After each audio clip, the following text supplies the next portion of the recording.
she is, safe and sound, eh? Congratulations, Father.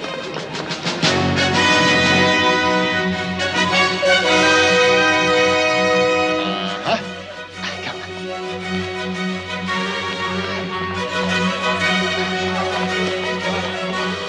on. A week late, but there she is.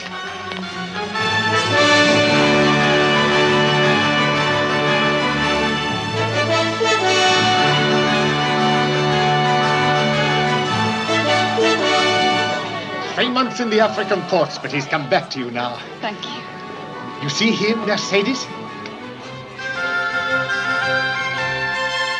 Monsieur Morel, Yes, dear girl. the flag is at half-mast.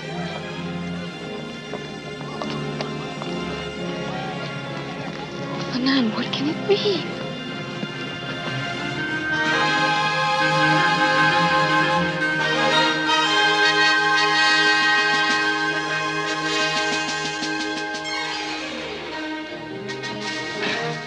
Edmund, my dear boy, I am glad to see you.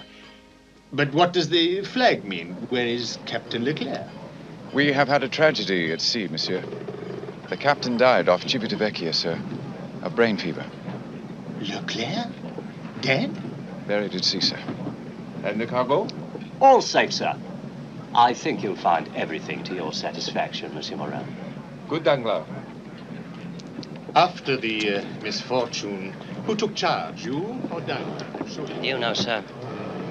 Scarcely was the breath out of the good captain's body than Monsieur Dantes assumed command without consulting anybody.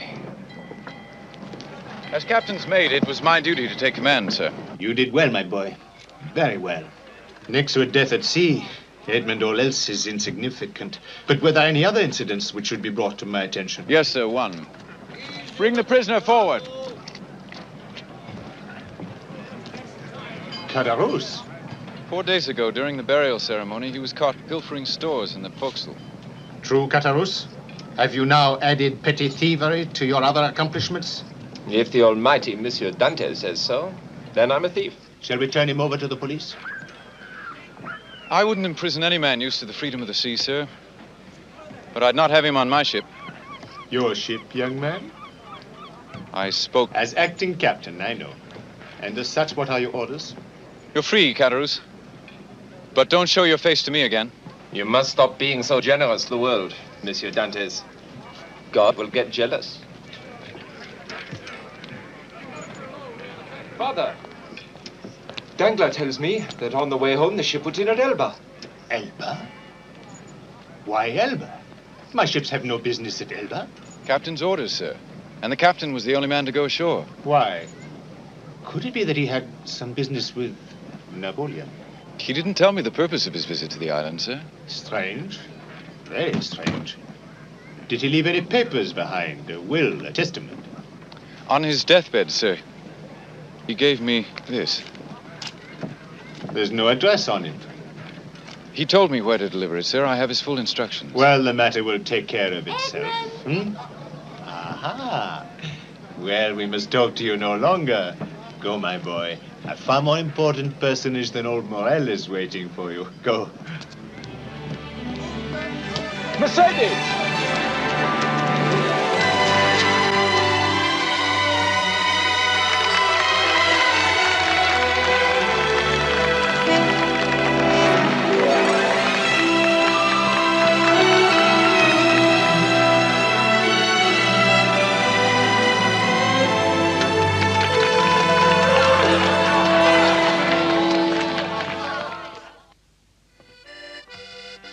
Hey, another member of this club. What club? The Society for the Destruction of Edmund Dantes. You would like that, wouldn't you, Lieutenant? Wouldn't you like a clear path to your pretty little cousin, Mercedes? Don't mention Mercedes' name in your mouth. Sit down. Please. Both of them. Be quiet. Listen to me. I think I see a way to remove this impediment from the lives of all of us.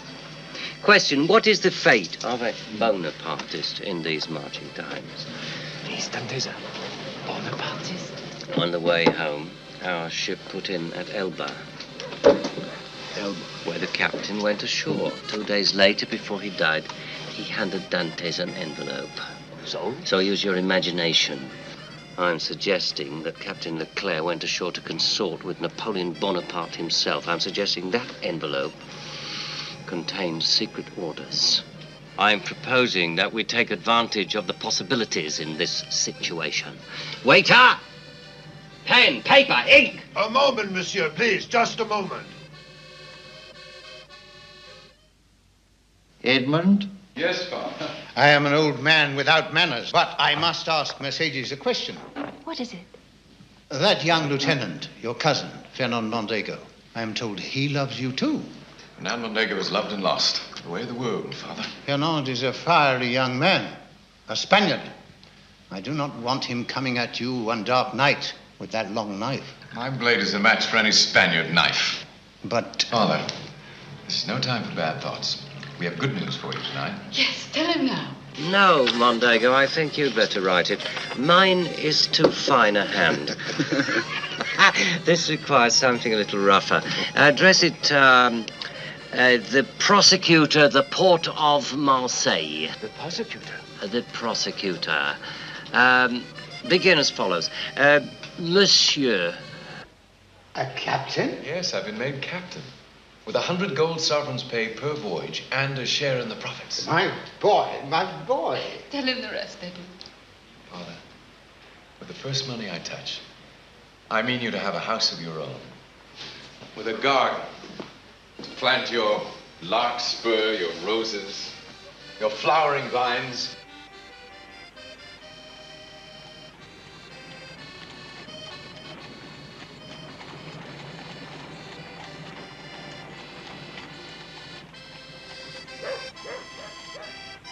what do you see? Oh, nothing. Nothing. And I now pronounce you man and wife. Now then, when I say those words tomorrow, the groom will kiss the bride.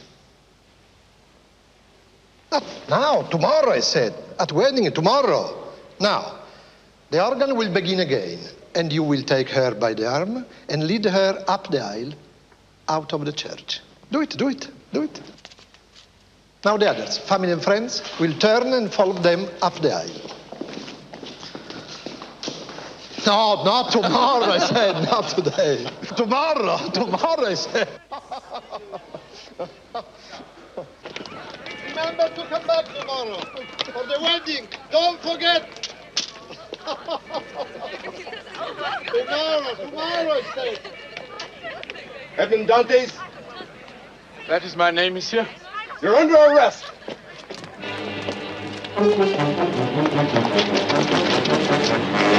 What's the meaning of this? What is my offense? Edmund! Must be some mistake.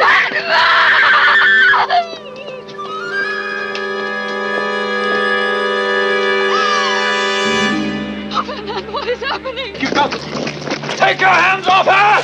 Don't touch her!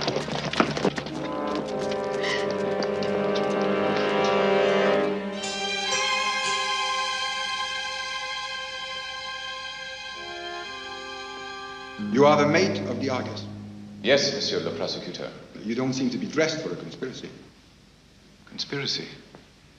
I was arrested at the rehearsal for my wedding.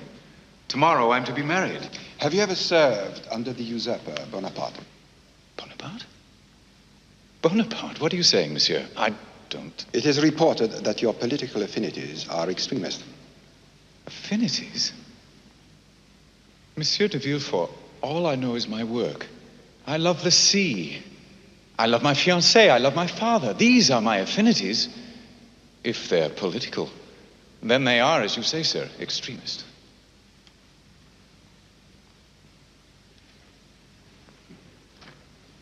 I believe that. Do you recognize this writing? No, sir. Are you sure?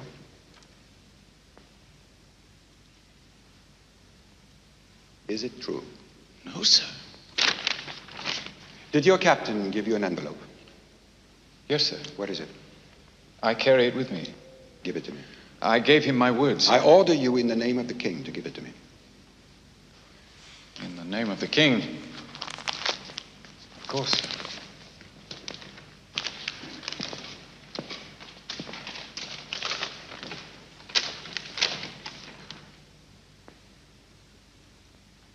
What does it say, monsieur?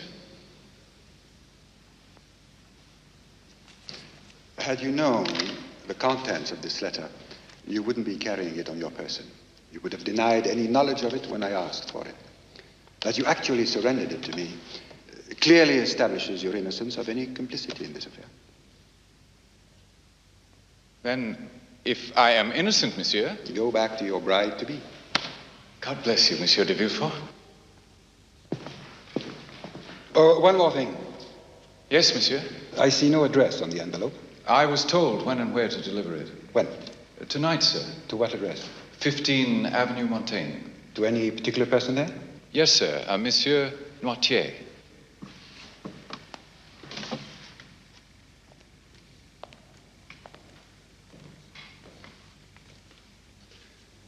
Say the name once more. Francois de Noirtier. Is that all, monsieur? No. A few more questions. Do you know this person, this Noirtier? Oh, no, sir. Have you spoken his name to anyone? To no one but you, sir. Good. I'm sorry to tell you this, but I cannot dismiss you right now. Why not, monsieur? Yours is a political arrest. I must detain you overnight. That is the law, unfortunately. You will be dismissed in the morning. I guarantee it. You see, the principal charge against you is this letter. Without the letter, there is no evidence against you whatsoever. Monsieur de Villefort, you are a good man. Now, listen carefully. Should anyone interrogate you, you don't speak a word about this letter. No, sir, I will not. And you have never heard the name of Noirtier? Never.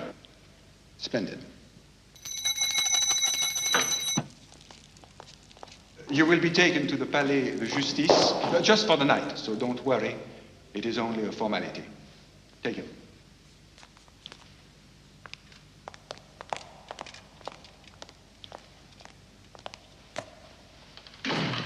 Noirtier. Noirtier. Must that name pursue me like a demon to my grave?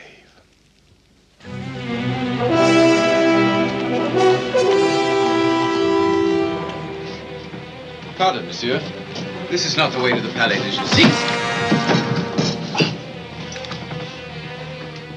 Monsieur, in the name of mercy, where are you taking me? I'll give you, in the name of mercy, good advice. Close your mouth. But Monsieur de Villefort told me we were to go to the Palais Young de man, Justice. always follow good advice.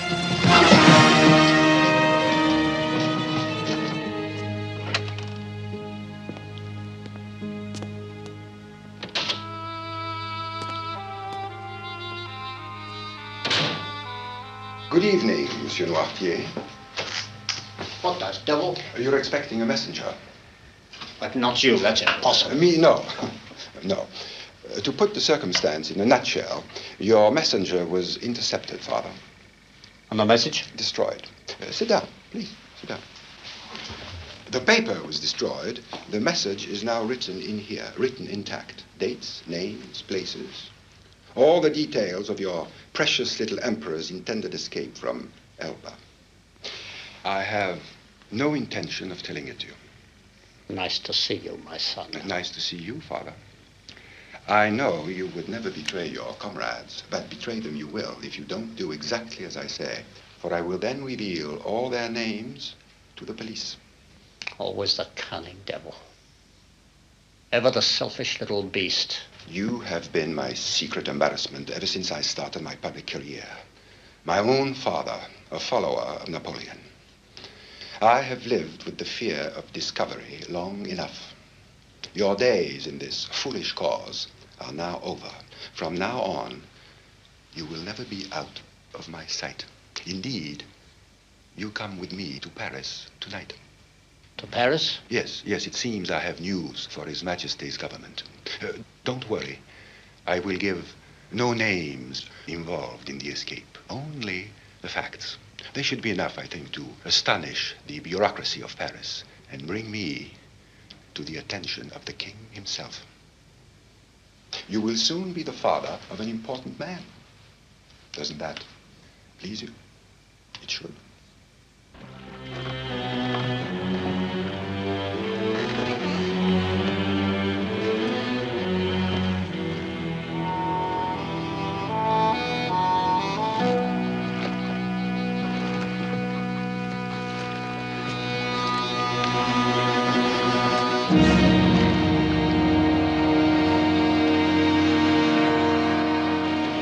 Taking me there!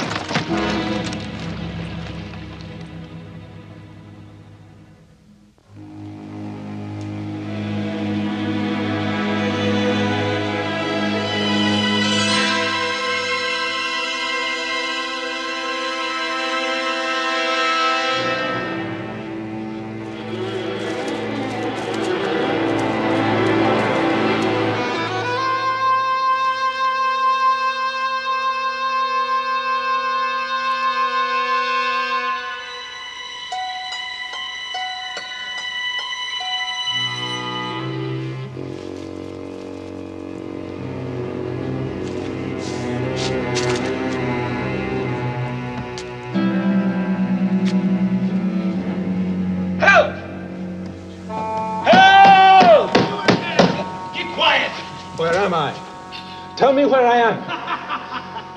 My friend, you are now in residence at the Chateau d'If. There's been a mistake.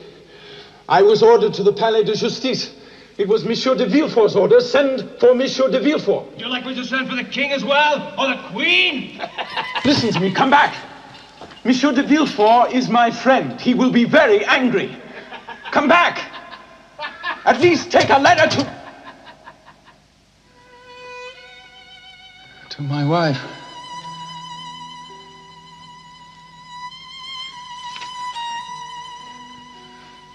What have I done? What is my crime?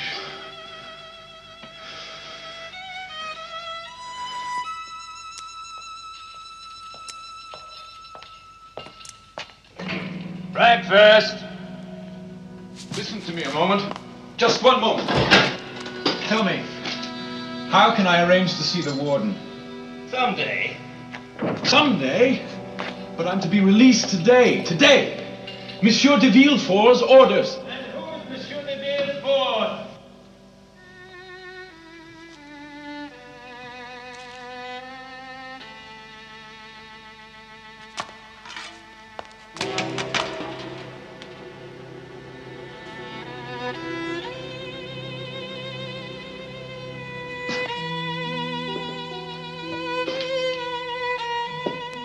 Mercedes.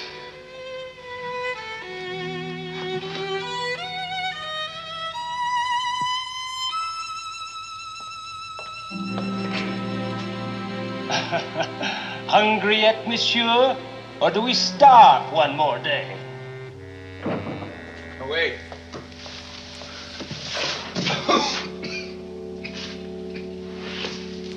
Wait!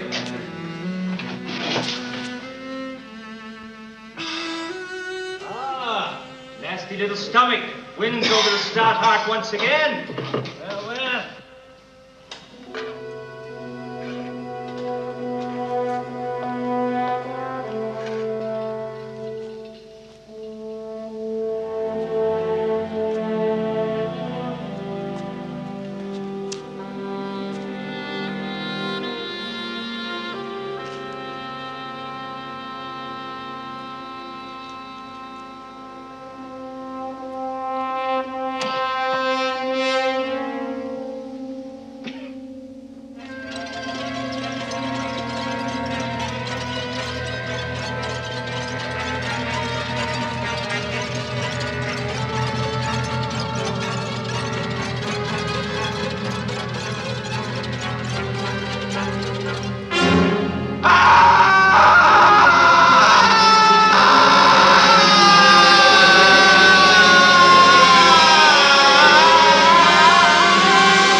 Are you a prisoner? Can you hear me?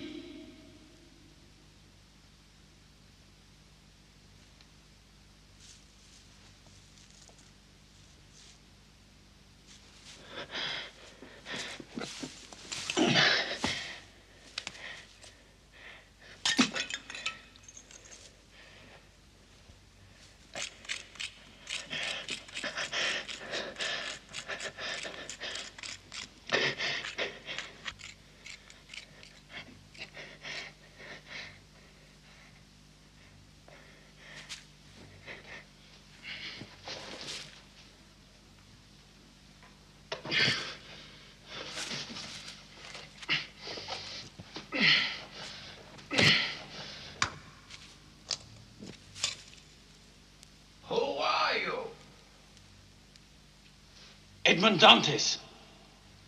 Why are you here? They said I was a Bonapartist.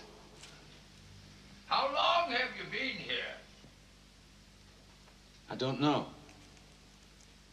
I was imprisoned on the 28th of February, 1815. 10 years. How long have you been here? I will push the stone from this side.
I am the Abbe Faria, born in Italy, raised a priest in Italy.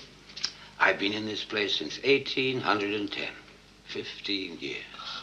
The glorious wisdom of the political world, Monsieur Dantes. You are here because they said you were for Bonaparte. I was in prison for being against him. 5 years ago, I laid my plans for escape. My calculations took me a year. To make the necessary tools took me a year. I've been digging for 3 years. 3 years.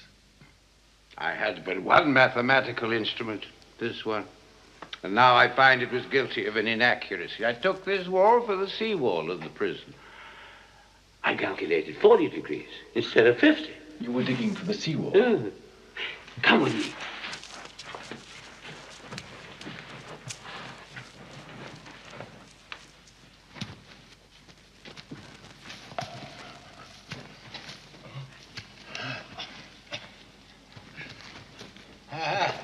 My mallet. Chisel. Where did you get them? I made them.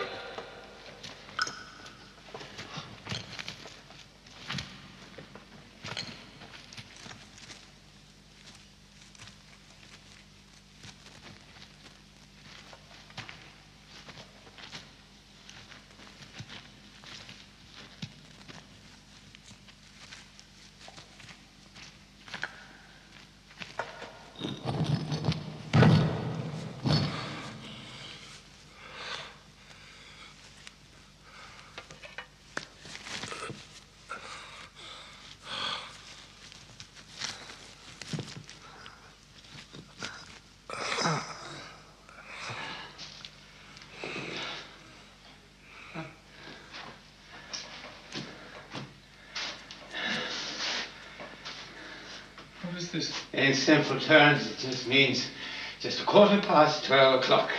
A clock? A clock, calendar, astronomical chart.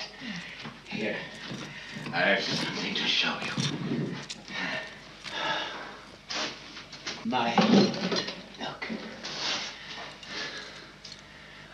Look. My needle made from a fishbone. Like my chisel made from one of the iron clamps of my bedstead. Like my pincers.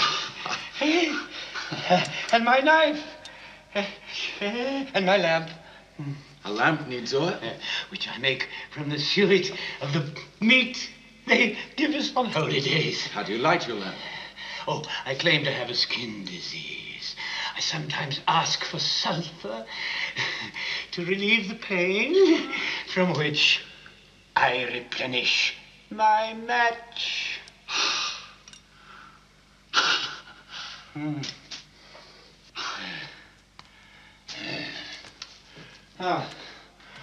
All this for a tunnel for my hope and salvation. Now my dead hope. 5 years spent on a tunnel that leads not to freedom, but to another man's cell.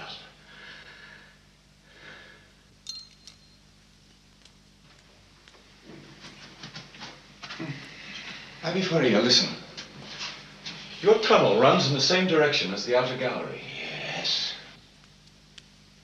The seawall is here. I can just glimpse it from my window. Half your tunnel runs in the right direction. From the center point, we turn. You call it 50 degrees, I say 2 points more, north by northeast, and dig to the seawall about 100 meters.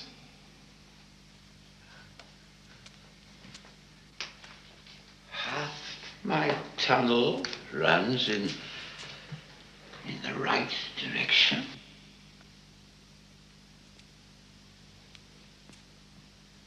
How long will it take? 2 of us, 4 years.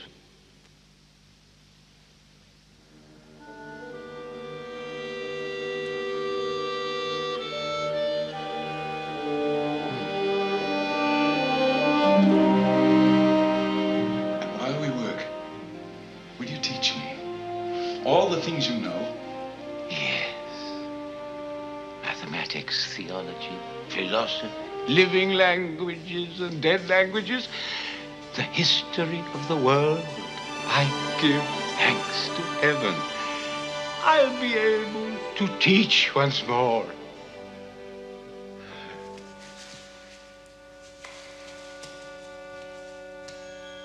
Edmund, for today's lesson in philosophical logic, let's apply our brains to some deductive thinking in the case of Edmond Dantes. First, to whom could your imprisonment, your disappearance, have been of some benefit?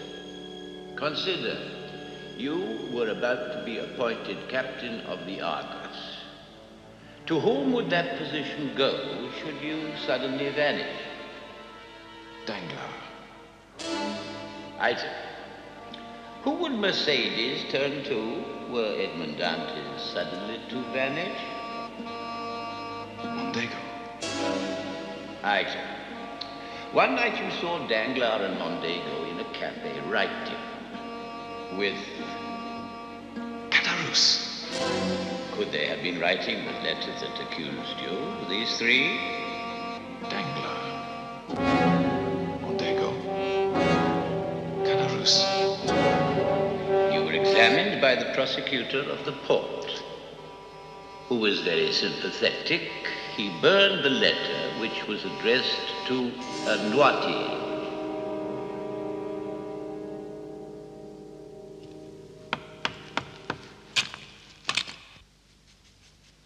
Noirtier.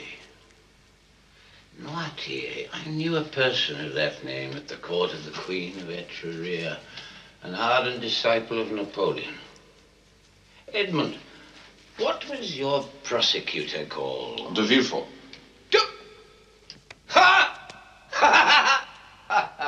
What have I said? You have unlocked the whole mystery.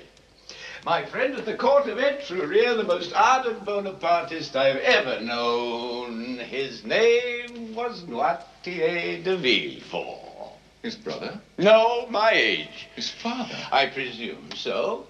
His own father, a Bonapartist? So, he destroys your letter. And me. And you.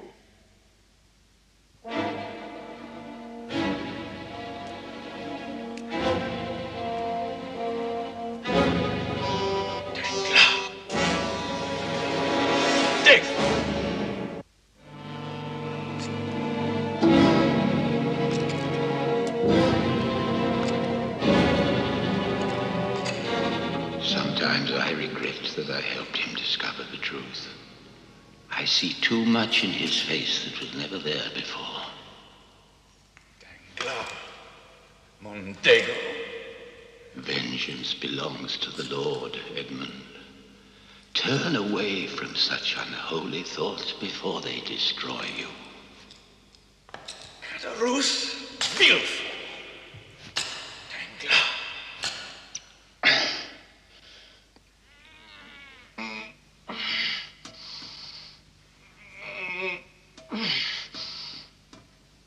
Edmund! Edmund!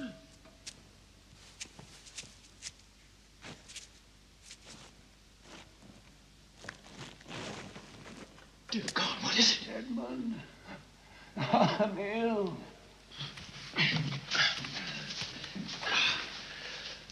I'm dying. You must live. I'll finish the tunnel myself. Edmund, you must finish the tunnel and escape. Find the treasure. Treasure?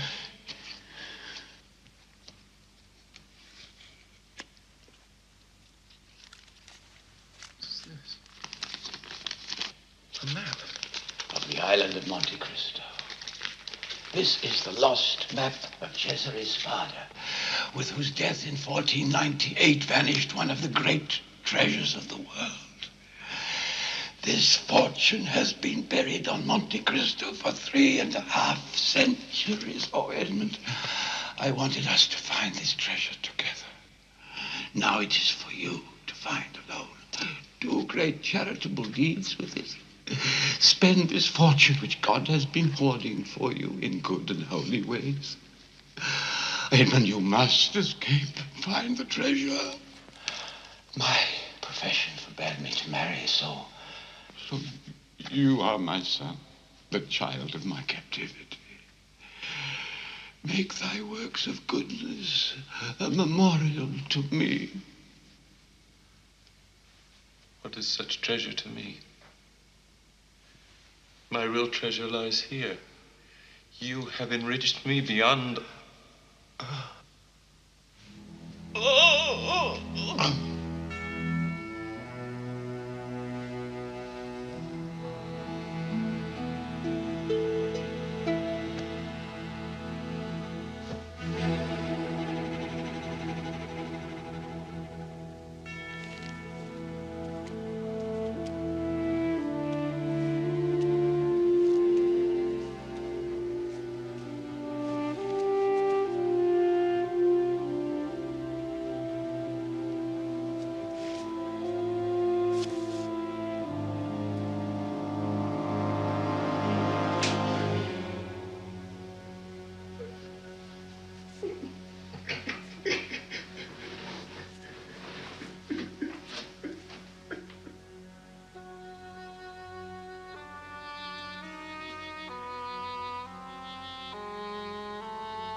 you'll get the sack.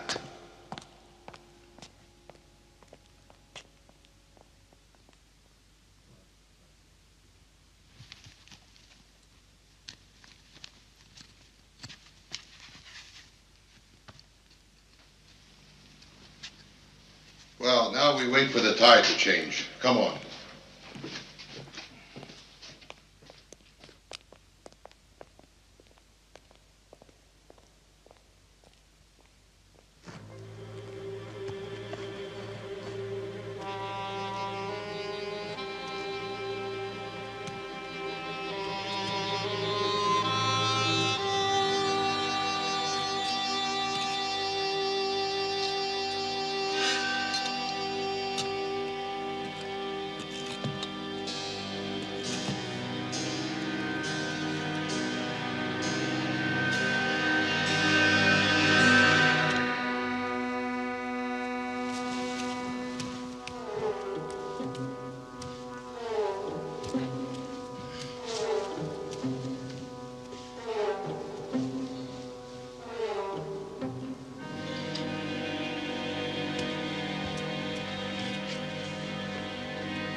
He's heavy.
He's half dead.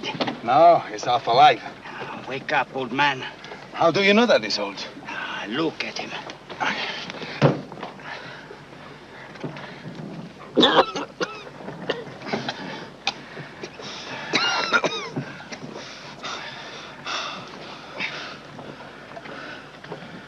Where am I? Aboard the good ship, Legorno, out of Corsica. I am the captain. Bertuccio is my name. This is my mate, Jacopo. Now, who are you? Eh? What is your name?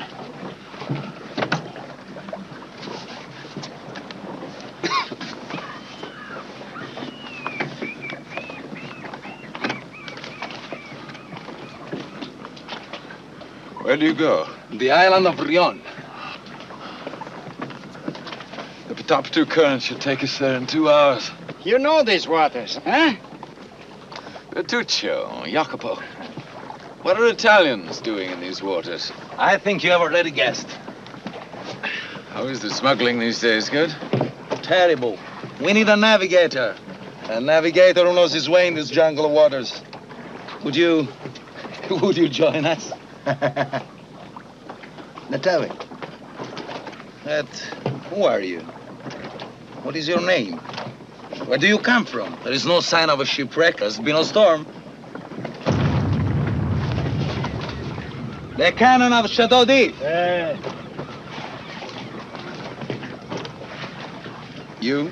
Jacopo, on this boat, a man's business is his business. You have a young man's teeth. How old are you?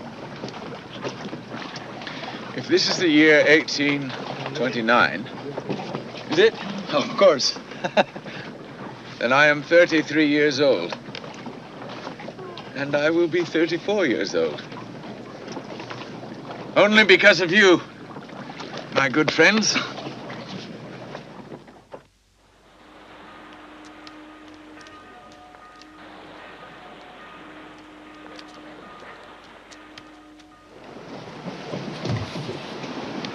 The priest is there. Well? Mercedes is married. To Mondego? To Fernand Mondego. And? Tell me. I don't know why I must be the one to tell. Your father is dead. And Edmond, these burns in my throat. Of starvation. Your father died of starvation.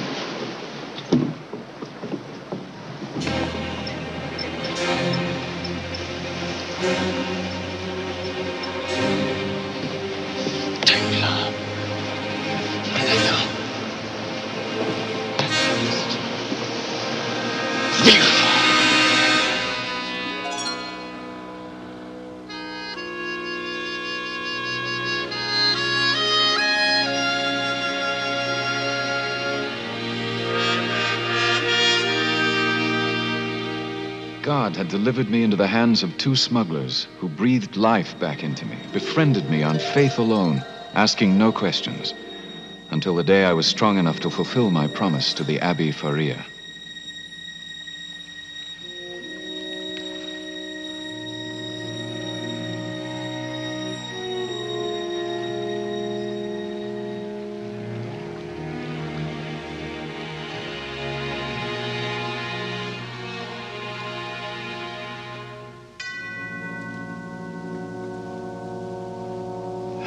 The entire Spada fortune is buried on Monte Cristo. It's been there for 3.5 centuries. Oh, Edmund, I wanted us to find this treasure together. Now it is for you to find alone. Do great charitable deeds with it. Spend this fortune which God has been hoarding for you in good and holy ways.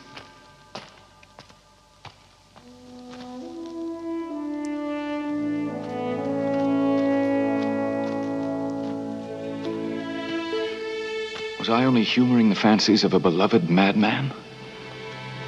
By coming to the island of Monte Cristo, was I simply laying the spirit of the Abbey to eternal rest?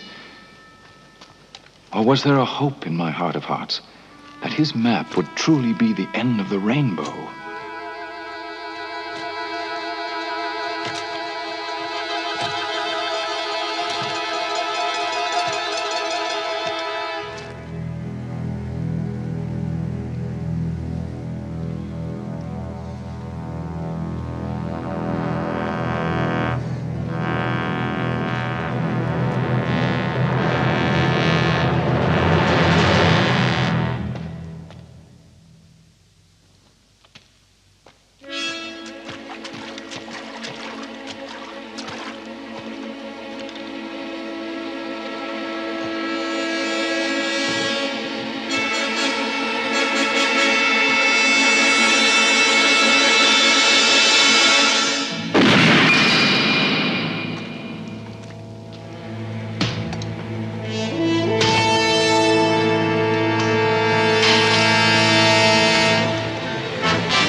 Abbe Faria. Dear priest, dear saint. I promise you by the God I had for so long forsaken. I promise you we will build your hospitals and house your orphans. I promise you there will be a flood of good things in 100 abandoned corners of the earth, and all in your name. And I promise you, Edmond Dantes, imprisoned in the prime of life, banished from the world for 14 years. I promise you, Edmond Dantes, you shall have your revenge.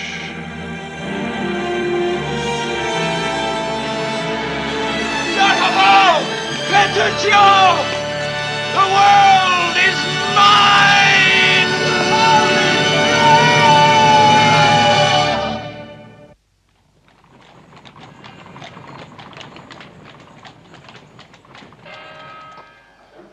He did say a quarter after the hour. He did, Baron Danglars. Such panache! He takes the most splendid castle in the whole of the landscape of France. Such abandon he spends. Oh, my word, how the man spends. Such mystery. All these rumors of a harem on the top of his castle. These whispers of a fleet of pirate ships prowling the Mediterranean. How did he contact the bank? I was approached by his equerry, sir. A rough-looking fellow with a terrible scar. Yes, typical. An equerry with a scar. He has all the trappings of the exotic. Mystery clings to him like scandal. What an aura of legend is spread around Europe in the last 5 years. His own intelligence network, tentacles around the world. A whole army of agents ceaselessly questing for what? Huh? Nobody knows. And this pasha of mystery, this Maecenas from nowhere, is coming to see me. What time is my appointment with the prosecutor? Not until 11, monsieur. What is it? The Count of Monte Cristo. Well, show him in.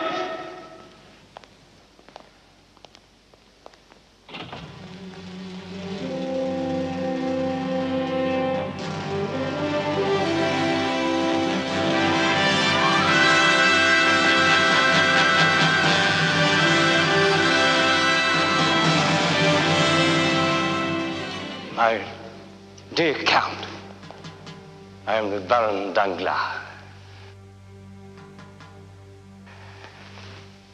Sit down, do sit down, Monsieur le Comte.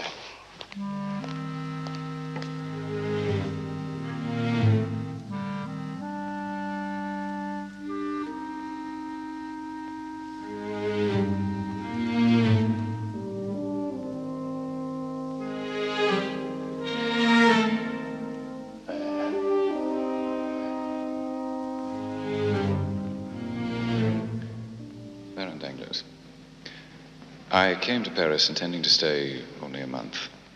I've since decided to stay on another 2 or 3. Paris will be proud. I've been banking out of my pocket thus far. Now I wish to open an account with your establishment. As an opening account, shall we say 5 million? Marvelous. The power of little pieces of paper, my dear Baron. As marvelous as any creation of man, including his poetry, music, and painting. Who handles money properly is also an artist. Yes, yes. 5. Monsieur, I shall take Advise me through my staff. I thank you, Baron. Monsieur the Count. I am impressed by your head of Imhotep, sir. A fine specimen. Imhotep, yes. Oh, and this one, sir. A most ingenious figure. Thank you. Oh, thank you indeed, sir. Is there any other service we can render in the meantime? Some convenience? In point of fact, Baron. Whatever the Count of Monte Cristo may desire. I make my home in the country, monsieur. Yes, I know. But now, for convenience, I've taken an apartment on the Champs-Élysées. I'm told there have been random robberies in the neighborhood. For police protection, to whom does one apply? And all papers in the case should be consigned to the King's attorney. At once, Monsieur de Villefort. Thank you. The Barrow Danglars. Danglars, you are late. My dear de Villefort, I have the honor to present the Count of Monte Cristo. The Count of Monte Cristo. My dear Count, welcome to my house. Monsieur. Please sit down. I hope I'm not intruding on the business of the day. Intruding? Not at all. A minor matter, all dispensed with. Surely, you've been reading about this cutthroat, Jacques Benoit, who killed the brother of Senator Gallimard. Yes. Has a judgment been reached? Indeed. The guillotine. If a man tortures and murders your brother or your son or your father, kills one of those beings who leave an eternal emptiness and a bleeding wound when they're torn from your heart, do you really think society has given you sufficient reparation because the blade of the guillotine has passed between the murderer's trapezius and his occipital bone? Because the man who caused you immeasurable suffering has endured a few seconds of physical pain? My dear Count, are you suggesting the medieval way, torture? I am suggesting the holy remedy. An eye for an eye. Yes. Yes, indeed. Indeed. Very interesting. Well, when the Count mentioned to me that he was seeking police protection for his residence, I took the liberty of... This office is at the service of the Count of Monte Cristo. We can post police officials on both streets of his residence, front and rear, as many as you may desire. Monsieur de Villefort is too generous. Paris must do its very best for distinguished visitors. Father, you promised to come and see Grandfather this morning. The morning is half gone. You know he frets. Good morning, Baron Danglars. Good morning, sir. How long will this business take? You know he must eat a nap.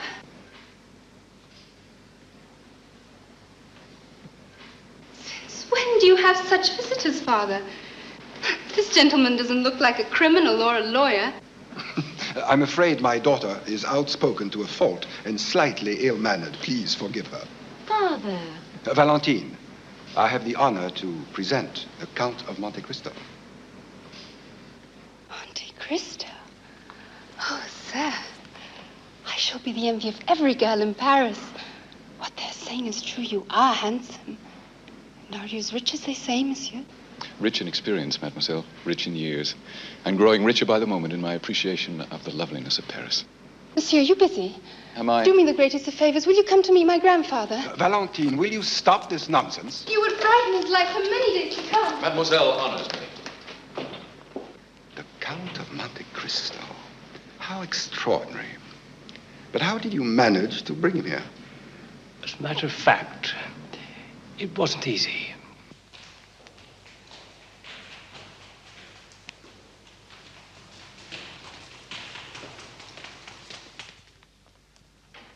Grandfather, I bring you the Count of Monte Cristo. Here you see how influential I am. The man all Paris is gasping to meet, and I bring him to your room. Monsieur le Comte, my grandfather, Monsieur de Noirtier de Villefort. Honored, monsieur. My grandfather is paralyzed, monsieur, from an old wound at Austerlitz.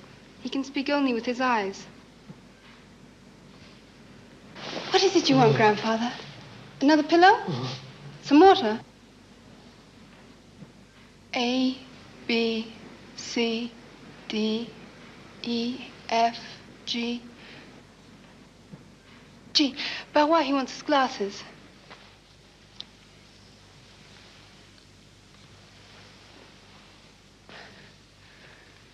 He's delighted to see you. Are you not, grandfather? What other language do we need? Barrois, is it time to start his meal? My grandfather is a prisoner of his body, monsieur. But his will is like his mind, unconquerable. He possesses what few men can boast of. The devotion of one loving heart. That's a lonely statement, monsieur. Monsieur Albert is here, mademoiselle. Albert! Oh, monsieur, please, I shall return immediately.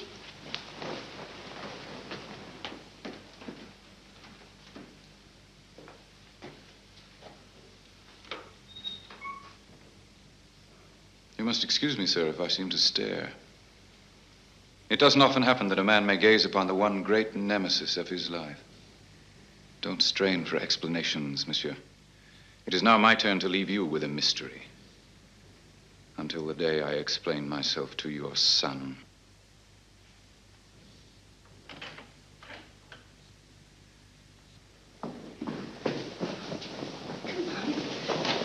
Monsieur le Comte, may I present Albert Mondego? Monsieur, it is a great honor. You honor me, monsieur. All Paris speaks of you, monsieur. Good morning, monsieur. All Paris yearns to shake the hand of the mysterious stranger. And here am I. And here you are shaking that hand straight from his arm. The city is on fire, monsieur. With talk about the Count of Monte Cristo. Albert, control yourself. My father, monsieur. Even my father is caught up in the game.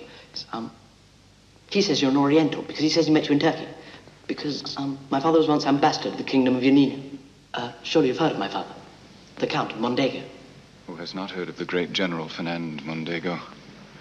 A man I've always wanted to meet.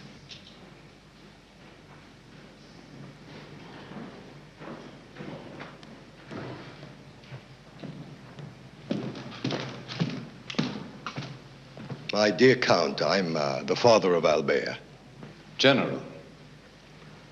My son astonishes me. I had no idea he had reached so high in the social scale. It is I who am scaling the heights, monsieur. Who has not heard of the great exploits on the battlefield of General Mondego? My dear Count.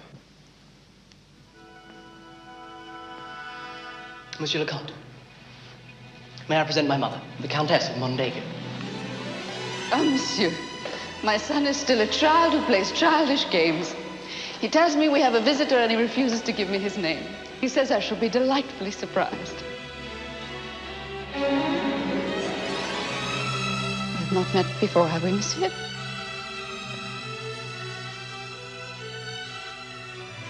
Whom have I the honor of addressing, monsieur? Your servant, madam, the Count of Monte Cristo.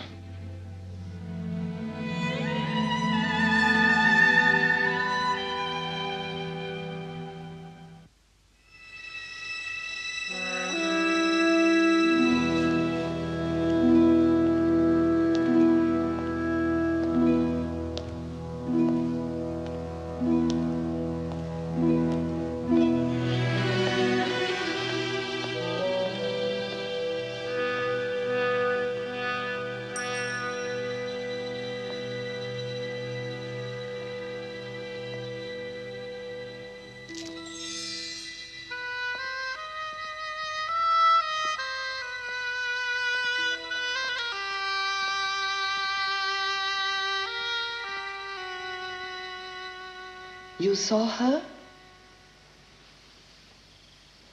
She knew you? She thinks she knows me, but she refuses to believe what she thinks. And when she does believe it? It will be too late, Princess. We shall move like the sword of the Lord with a terrible swiftness. You love her still? No. She cannot influence you. She cannot dissuade you. Answer me, please. No power in heaven or earth could dissuade me. No angel, no demon could keep me from my revenge. Good, my lord, good. Remember, your revenge is my revenge. Ali, the Mondego papers. Here for? We have only to hear from the doctor. Danglars. We have all the documents, master. Good. The public sees Villefort as the loving father, devoted son, the faithful watchdog of the law. Danglars is the financial wizard, advisor to great fortunes, the lion who guards the nation's wealth. Mondego is the great war hero, favorite of the boulevards, affectionately called the Peacock for his many decorations.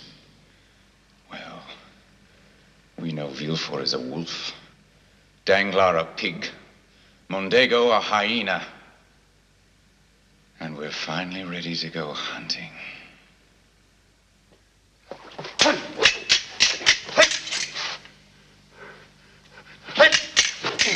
Good, very good. The wrist, the wrist. Hey, hey.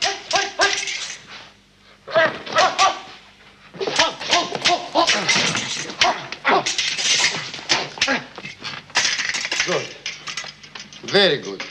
You are the master now. I'm the pupil.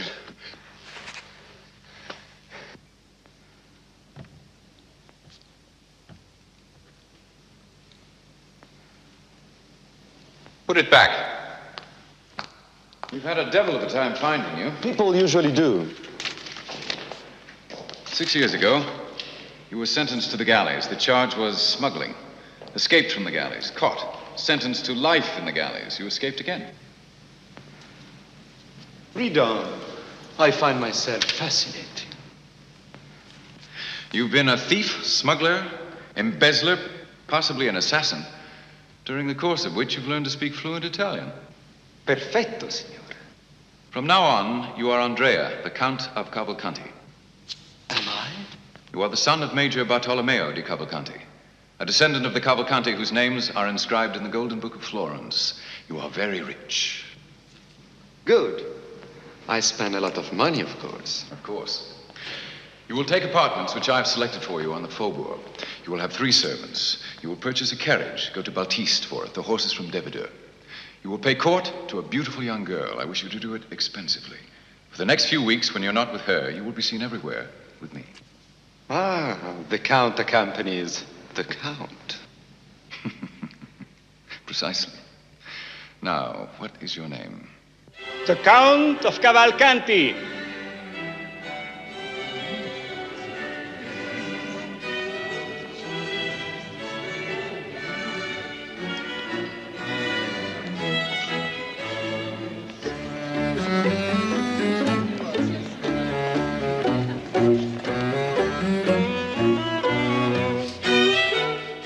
Count of Monte Cristo.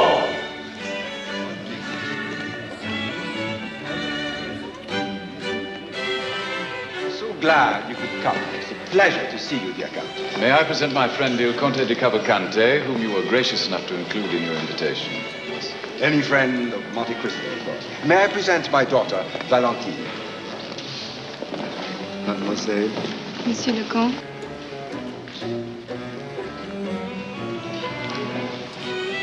Cavalcante is in Paris on family business. And he leaves his wife in Italy? Oh, he's unmarried. Oh.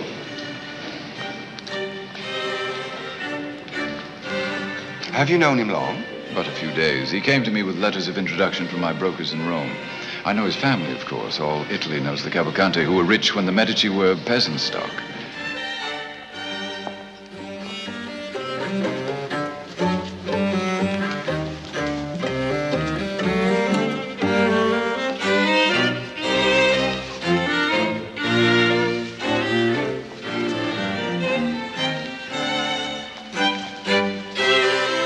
Shy to suggest, Signorina, but I would be deeply grateful.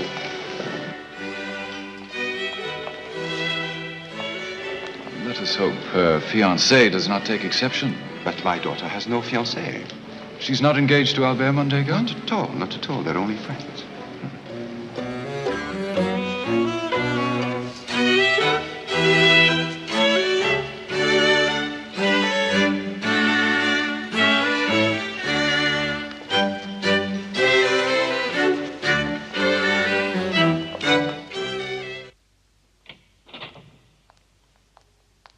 My dear Count. 2 matters this morning, Baron. First, the newspaper, the Journal du Globe. I've told it is for sale. I rather fancy owning a newspaper. Please arrange for its purchase. Very good. I approve. Every man of affairs should own a newspaper. Second, I wish to buy some Spanish government bonds. In what amount of purchase, sir? 1 million. In Spanish bonds? Can the purchase be effected immediately? Immediately, sir.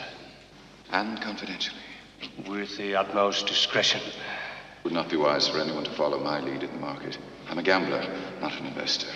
Good day, Baron. Tomorrow I leave for London on business. Please give my regards to that fascinating city. Though the English will never learn how to eat. There are places. As you and I know, my dear Baron. Money can buy anything. Anything. Girard! Girard! Make out an order for 1 million in Spanish bonds for the Count of Monte Cristo. Spanish? And for myself, 1 million, for my private account. Baron, Spanish bonds at this time. When Monte Cristo buys, I buy. Have you forgotten the result when we followed his lead the last time? Does he know that you... Contact our most important portfolio, sir. Inform Delidier and Beaufort that the House of Danglars recommends heavy investment in Spanish bonds. Well, do it! Now! The Count of Monte Cristo.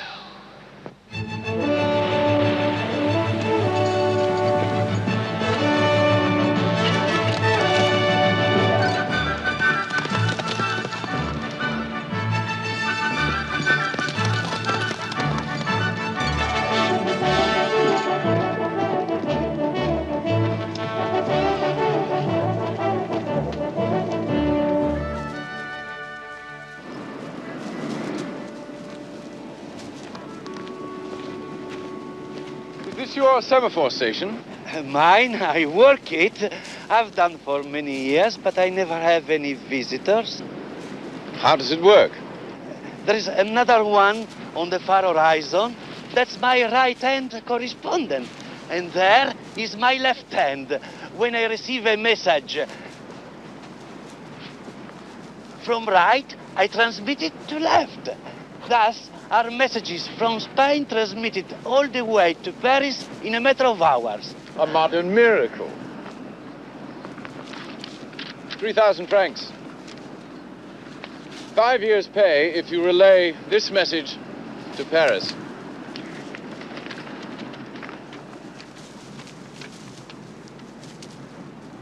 But this is not official. You insult me, sir.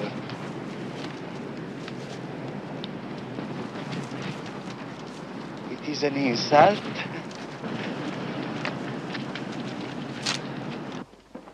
Impossible.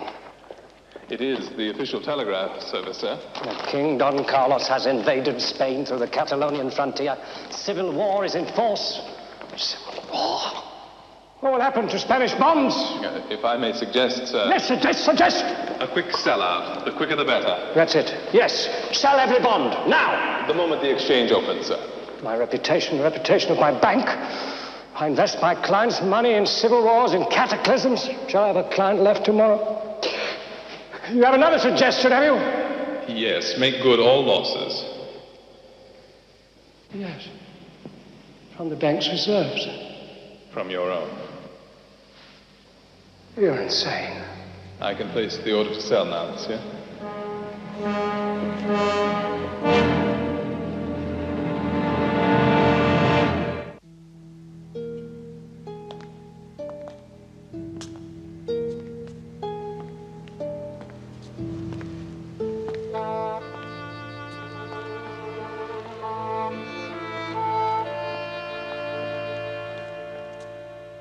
What is it you want of me? A little of your time, for which you'll be paid. I am your servant, sir. Your name is Caderousse. It is my real name. How did you know? You've spent 7 years of your life in His Majesty's galleys. You made one attempt to escape. Yes. And if it were not for... Your companion in escape. He played you false. Faustino. My life is dedicated to one purpose. Find him and kill him. Revenge is a sweet thing to live for, or die for. Sir, I have other pressing business which should take only a moment. Would it inconvenience you to wait outside? I'm your servant, sir.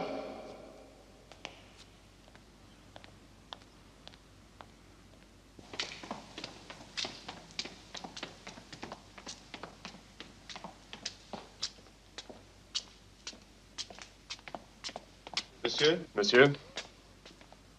Faustino! Faustino. God is sometimes good. What black hole in hell did you come back to life? From the cul-de-sac in which you left me to die.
You see, he attacked me. What could I do? Take him to the police. You know this man? Who are you, Monte Cristo? Who are you? Take him away. One. He is not of the house of Cavalcanti. His name is Benedetto. His most recent name, that is. He is a notorious escaped criminal. And he wanted to marry my daughter. He doesn't lack nerve, I must say. He's an escaped galley slave, among other offenses. Duped! He has duped us all, Sergeant, including the infallible Monte Cristo. A Cavalcanti, indeed. This upstart, this blackguard. He has insulted my very person, which compels me to prosecute this case myself. In fact, it becomes a moral duty.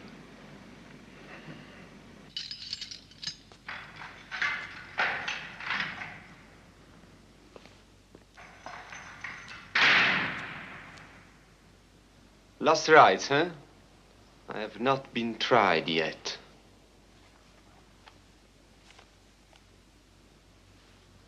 Please go away.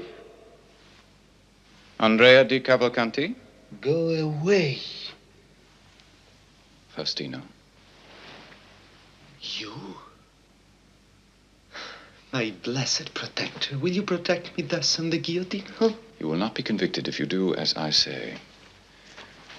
Memorize the first page entirely.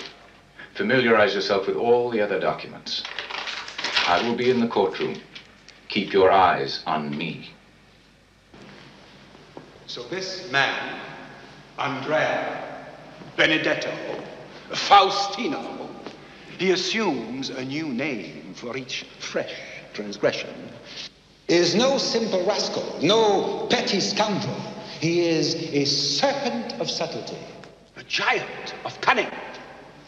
But now, this murderer has been caught in the act, with the weapon in his hand, gloating over the fallen body of his victim.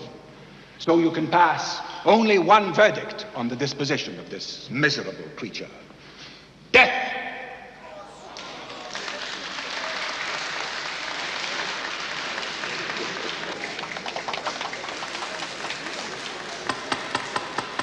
Order in the court. Order! Order! Accused, rise. Accused, your name and surname. Monsieur le Président, I will give my name last of all. It is in order for the prisoner to refuse. Let us proceed. Your age? I am 21 years old. I was born on the night of the 27th of September, 1817. Where were you born? At Auteuil, near Paris. Your vocation? Oh, I am a professional man, a forger, a thief, on occasion an assassin. Have you a request, Monsieur de Villefort?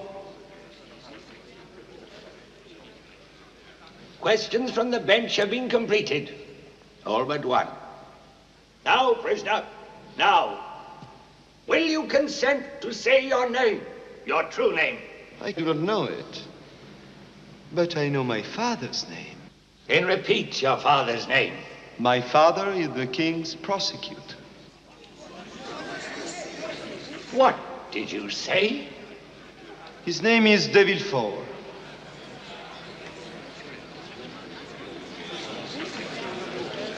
Order! Order! Silence, or I'll tear the court! Silence! Silence! The year 1817, Monsieur de Villefort entered a house at 28 Rue de la Fontaine in the village of Auteuil. His purpose? To keep there, hidden from polite society, a young woman. After a year of secret residence in Auteuil, the young woman, to Villefort's exasperation, gave birth to an infant son. Hours after the birth, the mother died. That very night, Villefort took the son, wrapped it in a cloth, and buried it alive in the garden of the house. The burial, Monsieur le Président, was witnessed from an upper window of the house by a servant. It was he who disinterred the body. Discovering it was still alive, he forthwith carried me to a foundling home. At the age of 13, I ran away from the home and embarked upon that distinguished career which has finally brought me, Monsieur le Président, to this court.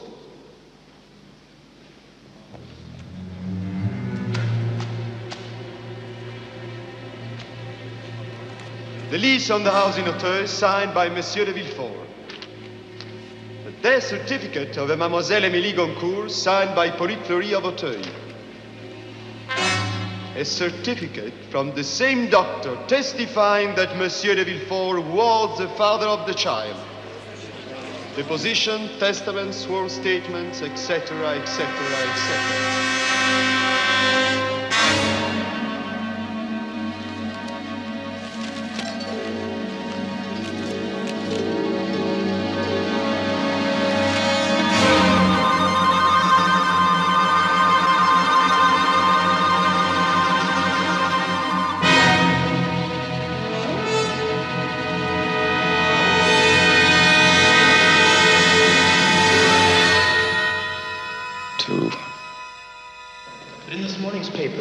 Might be advisable, sir.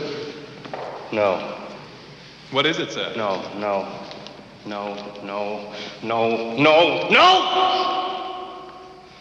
Listen to this, Girard. It is without foundation that Le Journal du Globe yesterday announced a revolt in Spain. A telegraphic signal, improperly interpreted owing to the fog, was the cause of this error. There was no invasion. There is no war. Spain is at peace. Danglars! Ah, you have seen the paper. You know what's happening. Is that why you so magnanimously made good our losses? So that you could buy up our bonds? But gentlemen, I've sold my bonds too. I swear it. You lie. I don't believe you, Danglars. Danglars, do you know what you have cost me? You've read the paper, I presume? But gentlemen, you've lost nothing. I lose when I do not make. I want to know what this is all about. I've made good every penny. I demand to know. I will take the matter up with the Chamber, the Board of Governors. Confess, Danglars. Confess, you are a scoundrel. Be advised, Danglars. I am taking you to court. After me. I take him to court first. No, after me. On charges of false representation, mishandling of funds. Embezzlement. I begin by withdrawing my account from this bank. Yes, so will I, before the run begins. The run? If you can't trust the biggest banker in Paris, who can I you shall trust? go now at once. Indeed, come with me. Not a moment to lose. And only hope that we shall get there in time. Wow, really,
Albert. What a pleasant surprise, Albert. I'm not here to exchange hypocritical expressions of politeness, but to demand an explanation. For what, my dear boy? All Paris buzzes with the story in the paper this morning. The one casting terrible aspersions on my father. On his integrity. On his military accomplishments. On his honor. Yes. It is in the Journal du Globe, the newspaper you so recently purchased. You are in my home, Albert. I alone have the right to raise my voice here. You were responsible for that story. Do you deny it? No. I consider the glove thrown, Albert. Tomorrow morning, sir. The Field of Mars. Dawn. The Field of Mars.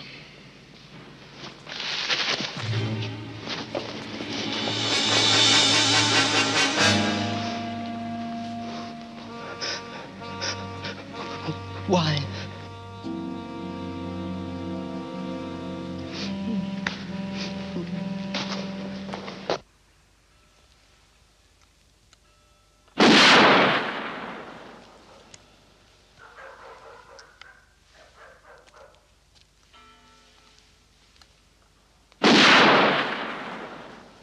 You would not kill my son. He challenged me, madam. And what would you expect from a proud son? The general is his father. I had a father once. Then you know how the boy feels. You can understand how zealous he is after the general's good name. What general? My business is with a lieutenant I used to know. What business? Revenge, madam.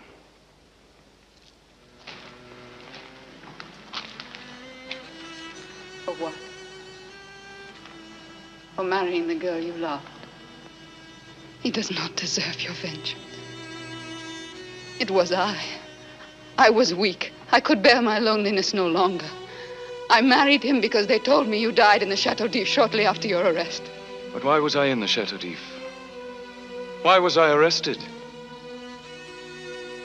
I do not know. I presume you recognize the hand? How did you come by this? With bribery, madam. I cannot believe. For 14 years, because of that letter, I lived in a dungeon of the Chateau d'If, so near to you. And I never knew that you'd married. Or that my father had died of hunger. Oh, I did not know. We had moved away. Ask me to forgive a man for stealing my love with a lover's deception. Very well, since you ask it, I forgive him that. Ask me to forgive him for stealing 14 years of my life. Very well, forgive him. But forgive him for destroying my father. Never, madam. Never. In my dreams, I have seen you dead. Thrown to the bottom of one of those pits where jailers throw their dead prisoners. And I wake from this incessant dream with a cry, shuddering and cold. Have you ever dreamed your father dead of hunger? Have you ever dreamed of the one you love giving her hand to a rival while you perish at the bottom of a pit? Worse. I have seen him I loved on the point of murdering my son. Oh, Edmund, please. What good has it done for me to mourn for you eternally in the secret recesses of my heart? When I thought you dead, I should have died too. But foolishly I went on living, and for nearly 20 years compared all men to you and found them wanting. Missing you has been a day after day, year after year torment to me. And in all this time, my one consolation has been my son. My innocent son who should have been ours. Our son, Edmund.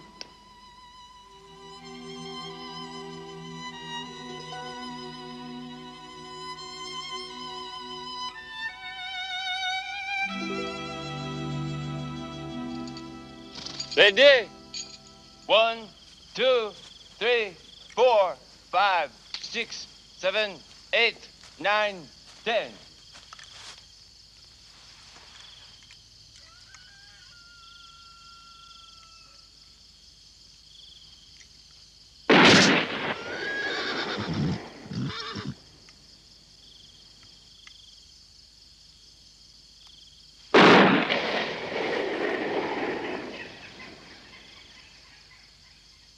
She told you. Everything. I offer you my apologies, sir. You have every right to expose my father.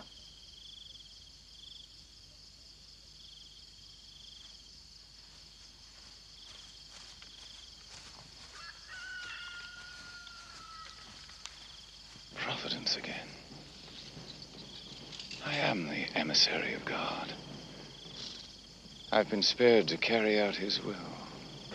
General Mondego, this special committee of the House of Deputies is well aware of your illustrious past. We salute with profound respect the decorations you bear as testament to your extraordinary military career.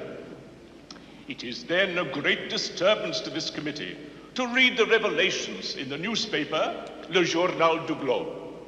Starting yesterday with a threat of disclosures, Le Journal du Globe continues today with a long list of definite accusations. It is written here, in the Greek War, when you were French emissary to the court of Ali Pasha, that you betrayed him to the Turks. It is written here... Monsieur le Président, may I proceed immediately to my own defense? Proceed, monsieur. Document. A signed letter from the Ali Pasha himself, reposing in me expressions of the utmost confidence. So complete was his faith in me that on his deathbed he resigned his wife and daughter to my care. His wife and daughter. What happened to that wife and daughter? I searched for them, Monsieur le Président. In the midst of the battle, my life was in constant danger, but I searched for them until I found them. They had been slaughtered by the enemy. Can you produce testaments to the truth of what you have asserted? Monsieur le Président, if the signed proof of Ali Pasha is not enough, I offer my word of honor as a French officer. Last but not least, this. You ask for witnesses of proof. I ask for a show of witnesses against me. What is the evidence? Some article in a scurrilous journal?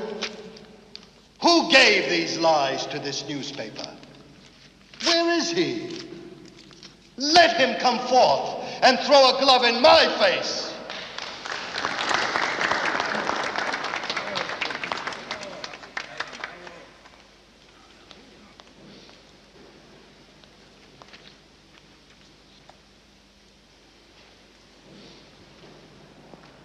Monsieur le Comte, your defense has a ring of validity.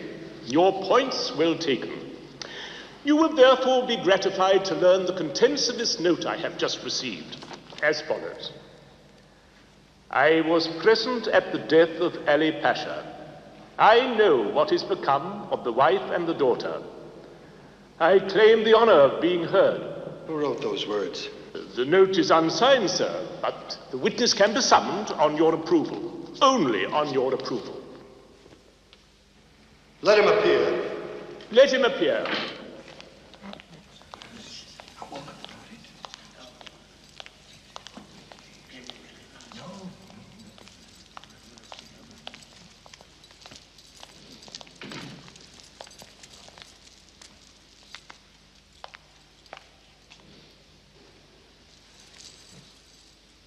Will you identify yourself, please? I am the daughter of Ali Pasha.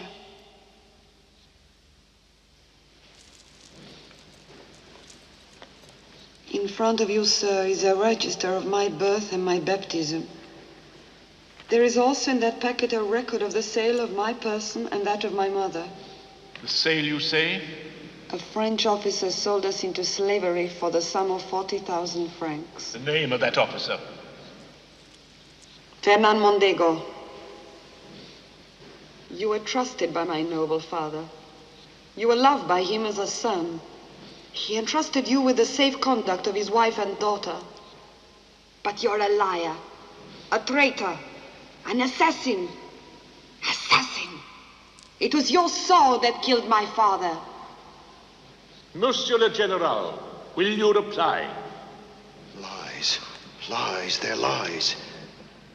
You take the word of an infidel foreigner against the word of a general of the army of the king? The woman is an impostor. Who is an impostor? She is truly the daughter of Ali Pasha. Those documents will prove it. They'll verify themselves soon enough. And when they are verified, General Mondego, Count of Mondego, hero of Yanina. What is your connection with this woman? Ask first, what is my connection with one named Edmond Dantes?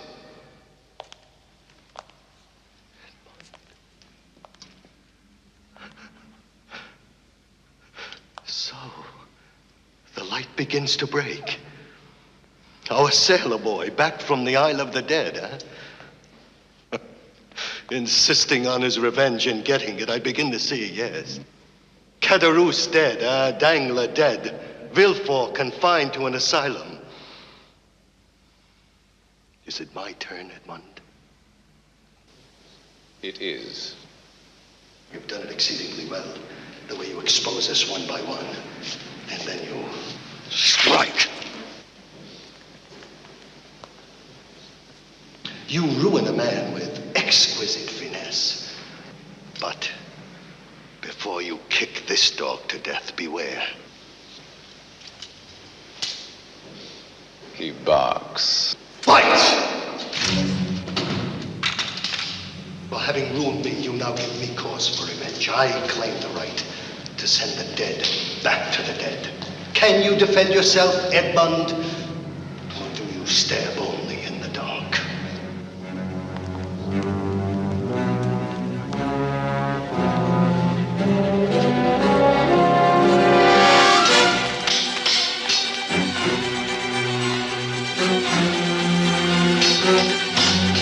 Gentlemen, please!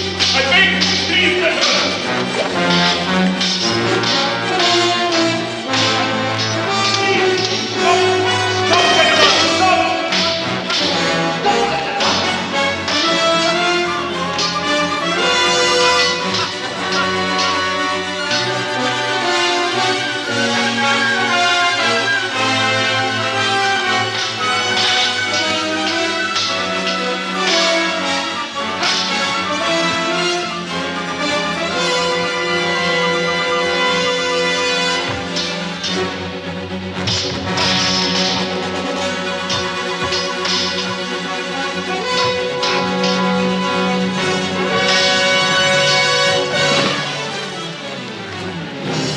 Don't say your prayers. You won't escape prison by the simple trick of dying. You'll serve your sentence in this world before you go to hell. General Montego, you are under arrest.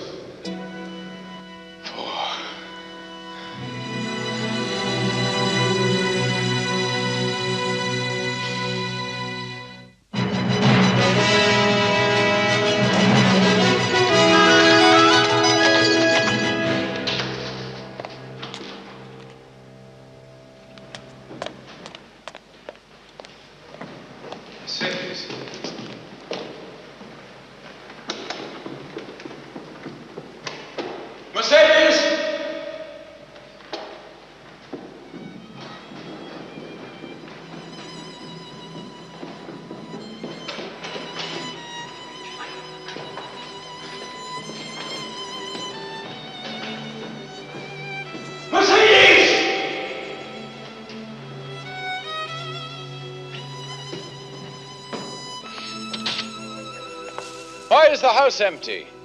Where is the Countess Mondego? She has gone to Marseille. When? Yesterday.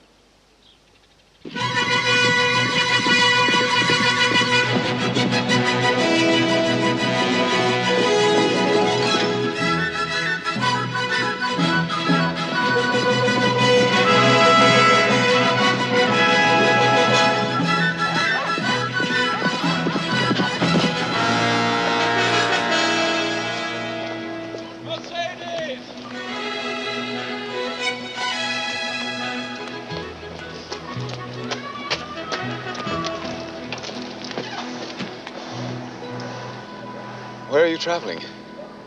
To Africa, to find my son and be near him. He's joined the army. Albert, a soldier? He wants to expiate his father's sins. Let me join you on your voyage. I can be of help to you both. My son would never permit that. Once you said he should have been our son. Should have been, yes. But he has a father, and he has his father's name. A name you so thoroughly destroyed. That was simple justice, madam. And believe me, it brought me no joy. But now my task's accomplished. I've no particular place in the world, no strong desire in life, but to make amends where I've hurt the innocent. Avenging angels may not ask forgiveness of their victims. I am no longer the instrument of God. I've been plunged back into nothingness. I'm searching for something lost. My soul, myself. For Edmond Dantes. You will never find him. He died a long time ago in the Chateau d'If. And much of me is buried with him. But I celebrate the Count of Monte Cristo's return to the world of men. And I wish for him, from the depths of my heart, that he will find the peace for which he yearns. But never will he find that perfect love, which two young people lost. Irretrievably lost so many, many years ago. Bon voyage,